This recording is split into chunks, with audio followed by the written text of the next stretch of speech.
Hi there, welcome to Sukkos Before Sukkos. This is the very last segment for the Sukkos Before Sukkos for this year. We're continuing in Perek Hey, Mishna Hey, where the Mishnah continues to speak about a number of different topics.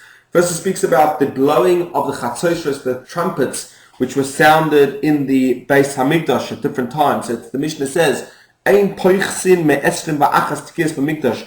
They make no fewer than 21 trumpet blasts in the Beis Hamikdash, which means on any given day there was always a minimum of 21 blastings of the trumpets. But there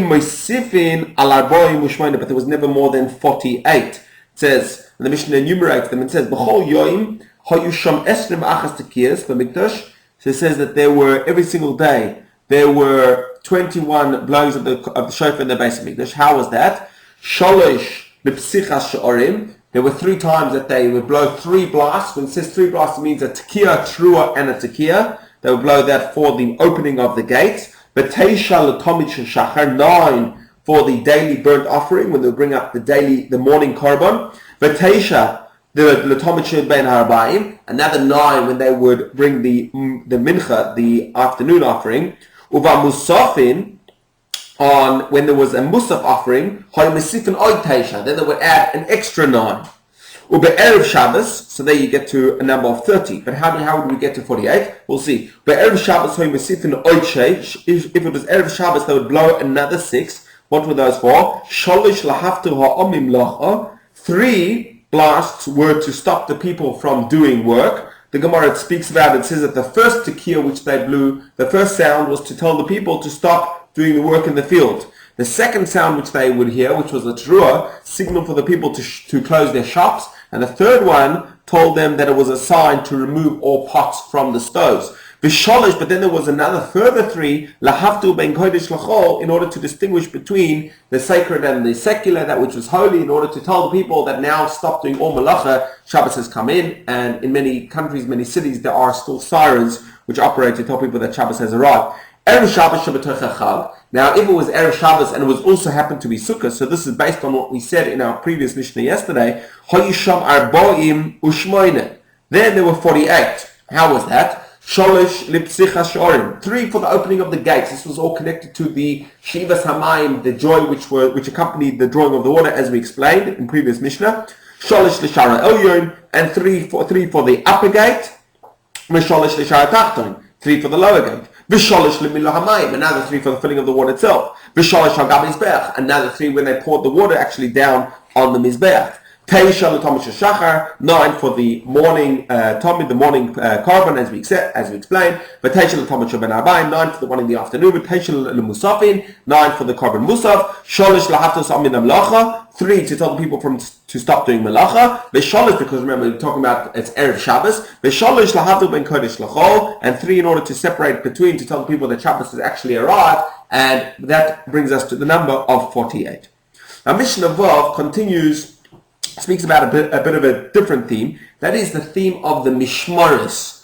Now the way that it worked is that the kohanim were not full-time employees. They didn't work there full-time in the Beis Hamikdash. There were people like the Kohen Gadol who worked there full-time, but most of them, they worked in watches. The way that the watches worked is that the family of the Kohanim was divided up into 24 parts. And typically what would happen is that these 24 parts, known as the mishmaros, or the watches, would come and serve in the Beis Hamikdash for 1 week at a time. So it would work out that each family worked in the Beis Hamikdash came to about twice a year. This was generally worked on this rotation.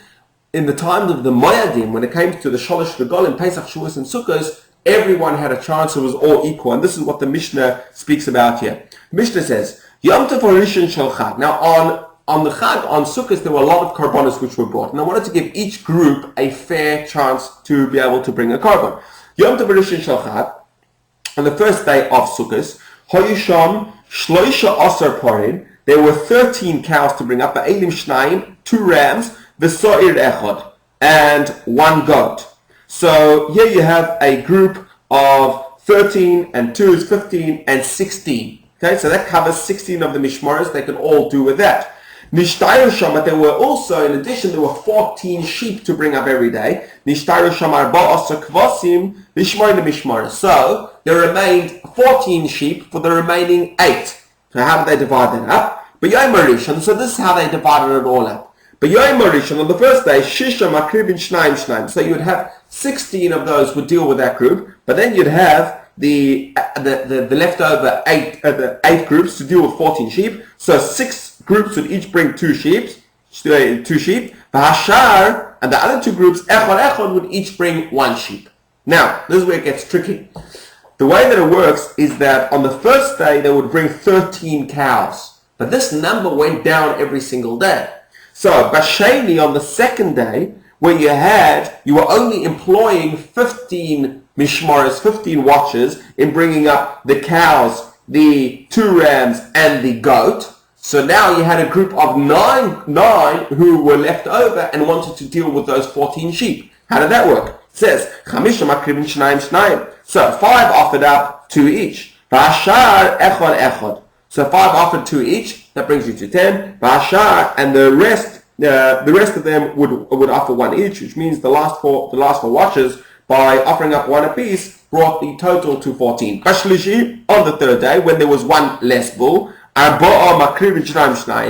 you can do all the maths yourself, but 4 offered up 2 each, which means that each offered 2 lambs, which brings the total to 8. And the rest 1 each, which means that the last 6 watchers, the last 6 group, by offering 1 lamb apiece, brought the total to 14. Baravi, on the 4th day, all the numbers, remember, just the bull numbers is going down. We want to use every single group. So Shlosha, how does it work with the sheep? 3 offered up 2 each. And which means that you got a total of 6. And the last remaining 8 groups, which hadn't been employed before, now they each offered 1. So they get 40, you get 6 and 8 is 14. B'chamishi, on the 5th day, you'd have 2 groups bringing 2 offered 2 each, and the rest offered 1 each. B'shishi, on the 6th day, 1 offered up 2, and Vashar and all the rest of the groups, the other remaining groups, would bring up echad. Bashvi, on the 7th day, kulon shavin, they were all equal, they all brought up 1 sheep. Bashmini, on the 8th day, Shmini Atzeres, which was required only 1 bull and only 1 ram and 1 he-goat. So then, says the Mishnah, Chosru Lafayis, they reverted to the system of casting lots and seeing which group would merit to do it. Kiviregolim, as was done on other festivals. Omru, they said, the sages said, whoever offered up bullocks today, whoever brought up the bulls today, meaning on one of the 7 days of Sukkot, lo yakum lemachar, should not bring up on the following day, but they took turns in rotation. There's a whole system the Gemara talks about how this rotation works specifically. Now says the Mishnah Zayin says, B'shloisha prokim bashana, carrying on with the theme of the mishmaris, these watches, it says, during 3 periods of the year, hayakol mishmaris shavos, all 24 watches were equal with regards to Emura Haragalim in the prescribed offerings of the festivals. Emura literally means the parts of the animals that they're all equal. Over Chiluk Lechem Aponim, in the division of the Lechem Aponim, the showbread. There was something in the Mishkan, the Beis Mikdash, called the Shulchan. There was the bread. There were 12 fresh loaves which were replaced on every Shabbos. And it says that usually the Mishnah will describe how the loaves were divided between the group which was coming in on Shabbos and the one which was leaving on that same Shabbos. But on the regalim, throughout the year, on the shalosh regalim, on the festivals, they were all equal when it came to this. They're all divided equally. But Seres, on Shavuos, they would say to him, those who distributed the portions from the 2 kinds of bread, would say to each kohen who received the portion, they would say to him, Heilach matzah, here is matzah for you, Heilach chometz, here is chometz for you. And the Gemara explains why they had to describe it like that. Mishmar shezmana kavua, the watch whose time of service was fixed, which means that that group whose turn it was to serve in the Beis Mikdash on the week in the Beis Mikdash on the week of the festival, hu makriv, if his watch had turned out in that time, hu makriv, only he offers all the offerings. This is talking about things which were not musafin, not extra for the festival, but all the normal, daily, everyday korbanos were brought up by that group. All that we've spoken about in the previous Mishnah was got to do with the extra korbanos of the day. They would bring up the tmidin, the daily bird offerings,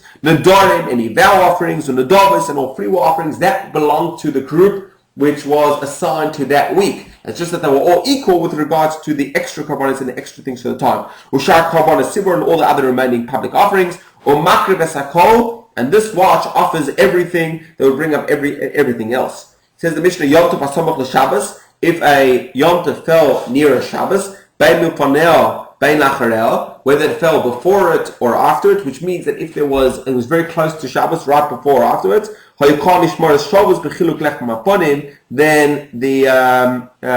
Yom Tov fell out on a Friday or on a Sunday, then all the groups shared equally in the division of the lechem haponim. And again, we don't have time, but the Gemara explains why this was done so.